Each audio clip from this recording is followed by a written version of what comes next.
جی اب ہم دیکھیں گے جنات کی رہائش گاہیں اور پسندیدہ مقامات۔ یہ بھی بہت غور سے سننے والی چیزیں، اس لیکچرز کو لائٹلی نہ لیں، ذہن میں رکھیں تاکہ آپ کو پتا ہو اور ہر چیز کے ساتھ آپ جنات یا شیاطین نہ جوڑ دیں، آپ کو پورا اندازہ ہو۔ جیسے آپ دیکھا نا کہ کچھ لوگ اس کا علم رکھتے ہیں اور جو لوگوں کو سہولتیں دینے کے لیے، لوگوں کو اس سے بچانے کے لیے بغیر کسی لالچ کے یہ کام کرتے ہیں، تو ان کے پاس یہ دین کا علم ہوتا ہے، حدیث کا علم ہوتا ہے، کالے جادو کا علم نہیں ہوتا۔ اور وہ اذکار بھی ہم سیکھیں گے، وہ طور طریقے بھی سیکھیں گے۔ اور ایسے لوگ جب ان کے پاس ایسے مریض آتے ہیں جو ہر طرح کی میڈیکل میں فیل ہو چکے ہوتے ہیں، تو ان کو یہی چیزیں بتاتی ہیں کہ گھروں سے تصویریں اتاریں، آپ اپنے ناخن کاٹیں، صفائی کا اہتمام کریں، فلاں آیتیں پڑھیں، بسم اللہ ضرور پڑھیں۔ بہت کچھ آگے آئے گا۔ ہمارے گھروں میں تو پتہ نہیں جو آ رہا ہے وہ بھی حلال ہے کہ نہیں۔ جب حرام آئے گا، سود کا آئے گا، پروفٹ جسے آپ کہہ لیں، یا رشوت کا آئے گا، یا بہنوں اور کسی کا حق مار کے کھایا ہوگا، بہت جگہ کھایا جاتا ہے، زمینوں میں حصہ ہم نہیں دیتے۔ یہ ساری چیزیں کس کا نقصان بنتی ہیں؟ تباہی اور بربادی کا۔ یاد رکھیے گا کہ ہر چیز ہمارے گناہوں کی سبب آتی ہے۔ یہ میں نہیں کہہ رہی، قرآن میں ہمیں پتہ چلتا ہے کہ ہمارے گناہوں کے سبب وہ چیزیں ہم پہ آتی ہیں، سوائے اس کے کہ جو اللہ کی طرف سے آزمائش ہو وہ انسان کو پہچان ہو جاتی ہے کہ یہ آزمائش ہے، ورنہ زیادہ تر تو ہمارے گناہوں ہی کا رزلٹ ہوتا ہے۔ اس کی بھی انشاءاللہ گاہ بگاہ میں آپ کو پہچان کرواتی رہتی ہوں کہ کیا چیزیں ہمارے گناہوں کا سبب ہے اور کیا چیزیں ہماری آزمائش کا سبب ہے۔ تو ہم آتے ہیں اپنے موضوع پہ، جنات کی رہائش گاہیں اور پسندیدہ مقامات، اور ان سے پھر بچنا بھی ہے، صرف نوٹ نہیں کرنا، ٹھیک ہے؟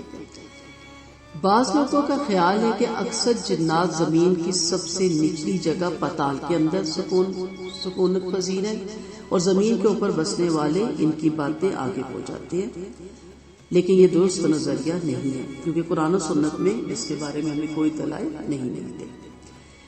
نظریہ درست یہی ہے کہ وہ سطح زمین کے اوپر ہی رہتے ہیں اور ان کی سکونت زمین کے مختلف مقامات پر ہوتی ہے، جس کا ابھی ہم دیکھ لیتے ہیں۔ نمبر 1، بیابان، جنگل، وادیاں، گھاٹیاں وغیرہ ان کے رہنے کی جگہ ہے۔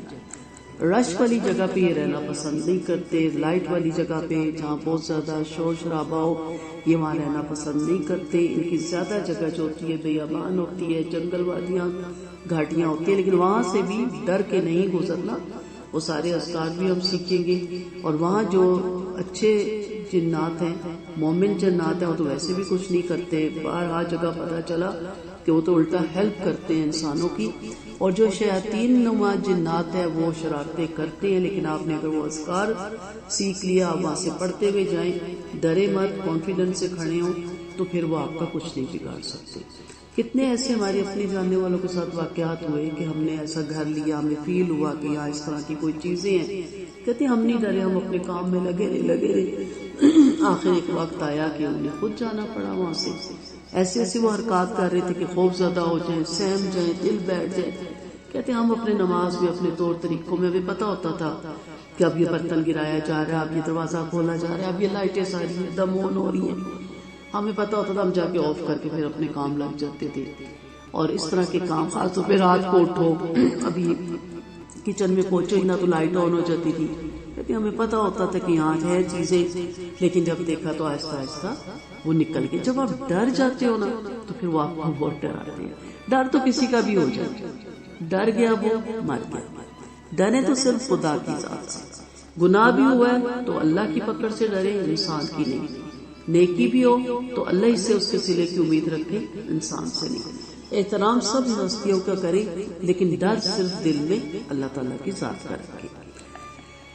تو جیسا کہ جنوں کے وجود پر سنت سے ثابت شدہ دلیل کے باب میں نے آپ کو بتایا تھا، عبداللہ بن مسعود کی روایت تھی کہ آپ صلی اللہ علیہ وسلم کی ان سے ویرانے میں ملاقات ہوئی تھی اور آپ نے انہیں اللہ تعالیٰ کی دین کی دعوت پیش کی۔ آپ ویرانے سے واپس آ رہے تھے اور پوچھا تو کہا کہ میں جنوں کی جماعت کے پاس گیا تھا اور انہیں تبلیغ کر کے آ رہا ہوں۔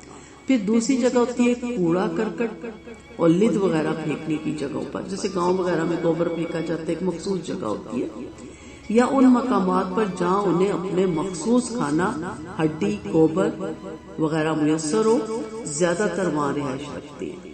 اسی لیے کوڑا کرکٹ کے پاس سے گزرتے وقت آپ کو یہ پڑھنا چاہیے جو آپ واش روم میں جاتے ہوئے پڑھتے ہیں، دعا ضرور پڑھنی چاہیے، اللہم انی اعوذ بک من الخبث والخبائث، کیونکہ یہ اپنا وہاں سے کھانا لینے آئے ہوتے ہیں، ہڈیاں چننے آتے ہیں، اور اگر کوئی ایسی جگہ جو کوڑے کا مرکز ہے، جیسے ہمارے یہاں ایک خاص جگہ فکس کی جاتی ہے کہ سارا کوڑا وہاں جا کے پھینکا جائے گا، ہمارے تو خیر اللہ ہی معاف کر دے، ہر جو پلاٹ خالی ملے وہی کوڑے کا مرکز ہو جاتا ہے۔ تو ایسے مقامات پہ بھی اگر وہاں سے گزرنا ہو، گاڑی گزارنی ہو، تو لازماً دعا پڑھ لینی چاہیے، کیونکہ ضروری نہیں کہ وہاں صرف اچھے جنات ہوں، وہاں شیاطین نما جنات بھی موجود ہوتے ہیں۔ تو اس لیے ایسے مقامات پہ گزرنے سے پہلے لازماً وہاں دعا پڑھنی چاہیے، ڈرنا نہیں چاہیے، لیکن دعا پڑھ لینی چاہیے تاکہ اللہ تعالیٰ ان کے شر سے ہمیں محفوظ رکھے۔ پھر غسل خانوں اور بیت الخلاء وغیرہ میں بھی ہوتے ہیں، اور ہمیشہ ہم نے جو اپنے ہمارے یہاں کلاس ہوتی ہے، ہم بچوں کو خاص طور پہ وہ دعا سکھاتے ہیں غسل خانے کی اور بیت الخلاء میں جانے کی، کیونکہ وہاں بھی شیاطین ضرور ہوتے ہیں، جنات ہوتے ہیں، اور شیطان نما جو جنات ہیں وہ وہاں پہ لازماً ہوتے ہیں۔ ہمیں حدیث سے پتہ چلتا ہے، سیدنا زید بن ارقم رضی اللہ عنہ سے روایت ہے کہ آپ صلی اللہ علیہ وسلم نے فرمایا، یہ قضائے حاجت کی جگہ، ان میں جن وغیرہ موجود ہوتے ہیں، جب تم میں سے کوئی بیت الخلاء میں آنے کا ارادہ کرے تو اسے یہ دعا پڑھنی چاہیے، اللہم انی اعوذ بک من الخبث والخبائث، اے میرے اللہ میں تیری پناہ چاہتا ہوں خبیث نر جنوں اور خبیث مادہ جنات سے۔ فرشتے بھی آپ کے ساتھ ہوتے ہیں، کرامن کاتبین ہر وقت آپ کے ساتھ ہوتے ہیں، جب آپ بیت الخلاء میں جاتے ہیں وہ باہر رک جاتے ہیں، جب آپ کپڑے بدلتے ہیں وہ باہر رک جاتے ہیں، اور میاں بیوی کا جب تعلق قائم ہوتا ہے تو وہ ہٹ جاتے ہیں۔ اس لیے جب بولتا ہے نا انسان ان تینوں مواقع پہ، وہ واپس آ جاتے ہیں۔ اس لیے منع کیا گیا، ایک تو ٹائم مت لگایا جائے واش روم میں بہت زیادہ، اب وہاں بیٹھ کے اخبار پڑھنا یا فیس بک دیکھنا یا گانے سننا ایک عجیب سی حالت نظر آتی ہے کہ گندی جگہ ہے آپ کے، اور وہاں آپ بیٹھے یہ کر رہے ہیں، اور پھر اپنا نہاتے وقت سامان آدھا باہر چھوڑ جانا، پھر دروازہ سے منہ نکال کے ٹاول دے دے، شیمپو دے دے، صابن دے دے، میں کپڑے ادھر رکھائی، میں فلانی چیز ادھر رکھائی، یہ چیزیں، اور کپڑے اترے ہوئے ہیں اور جنہ وہ واپس آ جاتے ہیں آپ کے کرامن کاتبین۔ اس طرح کپڑے بھی جب بدلیں تو خاموشی سے اور جتنی جلدی ہو سکے آپ بدلیں، تاکہ جب آپ کوئی بات کریں تو جب آپ کی کرامن کاتبین واپس آ جائے تو آپ اس ٹائم کور میں ہو۔ اسی طرح جنات بھی، شیطان کا اگر آپ کو میرا پہلا لیکچر یاد ہو جو میں نے پارے کے دوران بتایا تھا، جب میں نے جن کی پوری آپ کو تعارف کروایا تھا، تو اس میں کیا تھا کہ اس نے مانگا تھا نا، اس کی ضروریات بھی بہت ہیں، اس کے چیلے بھی بہت ہیں، وہ بھی آپ کے ساتھ اسی طرح لگا رہتا ہے، اور ہمارے شہر رکھ کے بھی قریب ہے وہ بھی اسی طرح شیطان وہ چونچ مار کے بیٹھا رہتا ہے، ہم ذکر الہی کرتے ہیں وہ ہٹ جاتا ہے اور فرشتوں کو موقع مل جاتا ہے۔ تو یہ ہمارا کام ہے نا کہ ہم اس کو موقع ہی نہ دیں۔ اگر ہم صبح شام کے جو دعائیں ہیں، ایک تو صبح شام پڑھنی ہے نا، چلتے پھرتے، برتن اٹھاتے وقت کیا کہنا ہے، رکھتے وقت کیا کرنا ہے، کوکنگ کرتے وقت کیا کرنا ہے، آٹا گوندتے وقت کیا کرنا ہے، واش روم جاتے وقت، یعنی صبح سے لے کے شام تک۔ اس کے لیے باوضو ہونا بھی ضروری نہیں، بستر سے کیسے اٹھنا ہے، اگر آپ کو سنتوں کو فالو کرنے والے جو ہمارے لیکچر تھے اس میں میں نے سارے لیکچر بھی سنائے تھے کہ آپ بستر سے اٹھتے ہیں تو کیسے آغاز کرتے ہیں۔ تو اس میں یہ تھوڑی ہے کہ آپ پہلے باوضو ہو، آپ نے کون سی دعا پڑھنی ہے، آپ نے کون سا قدم نیچے رکھنا ہے، آپ نے سب سے پہلے ہاتھ دھونے ہیں۔ تو یہ ساری چیزیں نا جب آپ کرتے رہتے ہیں تو اس گھر میں شیاطین نما جنات کا کوئی کام نہیں رہتا، وہ وہاں سے فوراً نکل جاتے ہیں۔ پھر یہ زمین کی دراڑوں، بلوں اور غاروں اور سرنگوں اور متروکہ مکانوں میں بھی جنات بسیرا کرتے ہیں۔ متروکہ یعنی خالی پڑے ہوئے گھر ہیں اور اس میں کوئی رہتا نہیں، اس لیے گھروں کو زیادہ دن خالی نہیں چھوڑنا چاہیے۔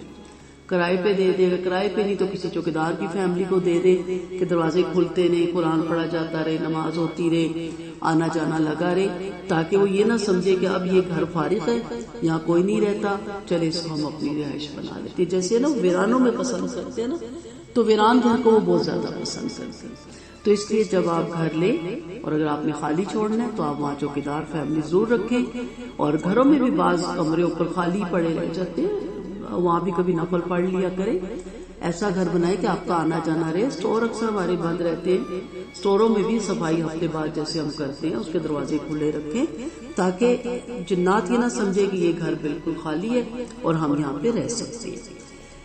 سیدنا قتادہ عبداللہ بن سرحس رضی اللہ عنہ سے روایت کرتے ہیں کہ نبی کریم صلی اللہ علیہ وسلم نے فرمایا, تم میں سے کوئی کسی بل یعنی سوراخ میں ہرگز پیشاب نہ کرے. جیسے گڑا ہوتا ہے نا چھوٹا سا, یا پہاڑی کے کونے پہ ایک بل بنا ہوتا ہے, ہم کہتے ہیں چوہے کا ہوگا, سانپ کا ہوگا. منع کیا گیا کہ اس سوراخ میں کبھی پیشاب نہ کرے. اور اگر چوہے بلی کا, اس کا سانپ کا بھی تو وہ بھی تو ڈس سکتا ہے. منع کیا گیا ایسی جگہوں پہ ویسے بھی پیشاب کرنے سے. لوگوں نے سیدنا قتادہ رضی اللہ عنہ سے کہا کہ بل یعنی سوراخ میں پیشاب کرنے کی کراہت کا سبب کیا ہے؟ جواب دیا, مشہور یہ ہے کہ جنوں کی رہائش گاہ ہوتی ہے. پھر جنات لوگوں کے ساتھ ان کے گھروں میں بھی رہتے ہیں. ایسے جنوں کو عامر کہتے ہیں. اب یاد ہے میں نے بتائے تھے نام جنی, عامر, ان کے سارے کے بھول گئے. ارواح تو یہ ان میں سے وہ تھے جو لوگوں کے ساتھ بھی رہتے ہیں. ان میں اچھے جنات بھی ہوتے ہیں جو نمازی ہوتے ہیں, پرہیزگار ہوتے ہیں, وہ اس جگہ کو نہیں چھوڑتے. بڑی کتابیں پڑھی ہیں میں نے, اس میں بہت سے واقعات ہیں. یہاں تک کہ باقاعدہ کہ کسی نے کوئی گھر لیا تو وہ دودھ والا لازماً نیچے ایک بھی دودھ ڈال کے جاتا تھا. تو اوپر والوں نے کہا ہم جب بھی دیکھتے ہیں اوپر سے آپ پہلے ایک نیچے ایک برتن پڑا ہوتا, تو انہوں نے کہا جب سے یہ گھر بنا ہے نا نیچے کوئی دودھ لیتا ہے, میں نے آج تک اس کو نہیں دیکھا. تو وہ پتا چلا کوئی بزرگ جنات تھے جو وہیں رہتا تھا اور وہ لازماً دودھ والے سے دودھ لیتا تھا. بڑے واقعات ہیں, یہ اتھینٹک واقعات ہیں. تو لوگوں کے گھروں کے اندر بھی رہتے ہیں. اب آپ ڈریے گا مت کہ گھر چلے تو آپ کہتے میرے گھر میں جنات بیٹھے ہوئے ہیں. اللہ کرے ہمارے گھر اتنے اچھے ہوں, اتنا وہاں پہ اذکار ہو, اتنا اللہ کا ذکر ہو کہ وہاں جو اچھے جنات ہیں وہ آ کے ہمارے درس سنیں. اس قابل تو ہم نہیں ہیں. علماء کی محفلوں میں, مساجد میں ایسی جو گیدرنگ ہوتی ہے جہاں اللہ کا ذکر ہوتا ہے, ان کی لازماً جماعت آتی ہے. یہ ہر وقت اڑتے رہتے ہیں. آپ کو بتایا تھا نا کہ ادھر ادھر موو کر لیتے ہیں. اور جب یہ سنتے ہیں, کیونکہ جنوں کی جماعت نے کیا کہا تھا, ابھی آپ نے ایمان ملک کی قرات سنی نا, جنوں کی جماعت اوڑ پھیر رہی تھی تو انہوں نے قرآن سنا اور وہ رک گئے اور کہا خاموش ہو جاؤ. قرآن کچھ وہ چیز پڑھی جا رہی ہے جو آج سے پہلے موسیٰ علیہ السلام پہ پڑھی گئی. اور اس کے بعد جب انہوں نے سنا تو انہیں پتا چلا کہ اچھا نیا پیغمبر آ گیا, پیغمبر پہ وہی آ گئی, قرآن اترا. پھر جا کے اپنی جماعت کو بتایا کہ ہم نے وہ کلام سنا جو اس سے پہلے موسیٰ علیہ السلام پہ اترا تھا, اور یہ اس میں ہدایت تھی. سورۃ جن آپ ضرور آج جا کے نا ترجمہ ضرور اس کا پڑھ لیجیے گا, آپ کو کافی تفصیل پتہ چلے گی. تو لازماً جو ایسے گھرانے ہوتے ہیں جہاں ہر وقت اللہ کا ذکر ہوتا ہے تو وہ بھی سنتے ہیں. بعض جگہوں میں بلی کی صورت میں آتے ہیں, بیٹھے رہتے ہیں, سارا سن کے چلے جاتے ہیں, یعنی وہ شکل بدل لیتے ہیں جانوروں کی بھی.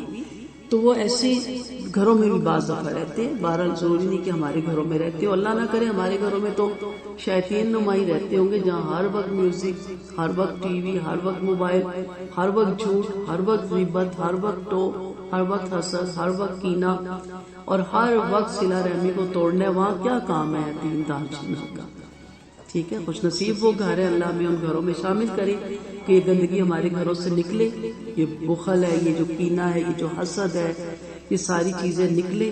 اور ایسی جو جنات ہیں, جو نیک جنات ہیں, وہ ہمارے گھروں میں آئے, کیونکہ وہ ہمیں دین کی تبلیغ نہیں کریں گے, وہ ہم سے سنیں گے, وہ ہم سے سیکھیں گے اگر ہمارے درس اس قابل ہوں گے. لیکن ہمارے قول و فعل میں تضاد اتنا ہوتا ہے کہ ہم پریشان ہو جاتے ہیں اور ہمارے گھروں میں خود سکون نہیں. ہم نے جنات کو کیا درس دینے.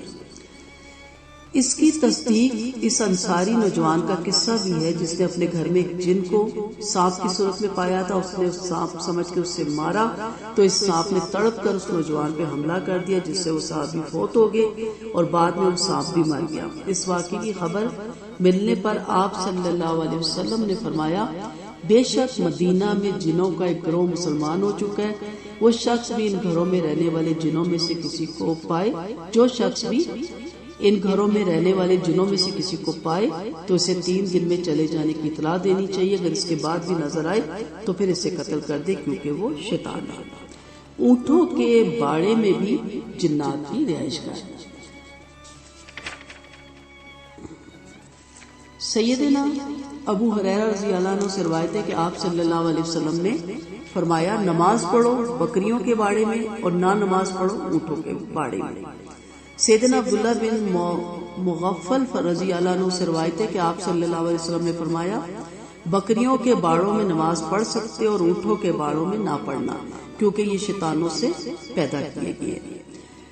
جنات یعنی یہاں پہ جو ہوتا ہے نا اس باڑے میں زیادہ تر وہ شکل بدل کے شیاطین بھی آ سکتے ہیں۔ پھر جنات کھنڈرات اور پرانی متروکہ عمارت میں بھی بسیرا کرتے ہیں، جیسے ابھی ہماری اس پہ بات ہوئی۔ جنات قبرستانوں میں بھی رہتے ہیں، ویران جگہ ہوتی ہے نا، انہیں کوئی وہاں ڈسٹرب نہیں کرتا۔ امام ابن تیمیہ رحمۃ اللہ علیہ فرماتے ہیں جنات زیادہ تر ویرانوں، صحراؤں، نجاستوں کے مقامات مثلا قضائے حاجت کی جگہوں، غسل خانوں، جانوروں کی گندگی پھینکنے کی جگہوں، کوڑا کرکٹ کے مقامات اور قبرستان میں پائے جاتے ہیں۔ اور فرمایا اسی لیے وہ جادوگر جن کا جنوں کے ساتھ رابطہ ہوتا ہے اور ان کے حالات شیطانی ہوتے ہیں، رحمانی نہیں ہوتے، وہ زیادہ تر ایسی جگہوں پر ڈیرا جماتے ہیں جو کہ شیطانوں کے ٹھکانے ہوتے ہیں۔ اور کبھی کوئی غلطی سے چلا جائے نا کالے کی، مجھے فکر ہے کہ مجھے کسی نے جادو کرا دیا، تو کہتے ہیں، پہلے تو کہتے ہیں آپ پہ کالا جادو ہوا، یہ ایسے شیطان نما ہوتے ہیں، اور اس کے بعد کیا کہتے ہیں آپ کو کہ آپ رات کو قبرستان میں 2 بجے جا کے پرانی قبر کھود کے اس کی کھوپڑی میں یہ تمیز رکھتے ہیں۔ تو یہ کبھی تجربے کے طور پہ کرنے کے لیے نہیں، سیکھنے کے لیے ان میں بیٹھیں اور ان سے ذرا پوچھیں، اور آپ حیران ہو جائیں گے کہ کون سے ٹائم بتاتے ہیں، یا 14ویں کا چاند بتاتے ہیں، یا ایسا کوئی دن بتاتے ہیں، اور قبرستان بتاتے ہیں، اور ویرانے میں بتاتے ہیں۔ تو کیونکہ یہاں ان کی جو شیطان نما جن ہوتے ہیں وہاں یہ ہوتے ہیں، یہ ان کے موکل ہوتے ہیں، اور ان سے یہ اپنا کام نکالتے ہیں۔ اب سب سے جو امپورٹنٹ چیز ہے نا وہ ہے جی جنات بازاروں میں بھی بسیرا کرتے ہیں۔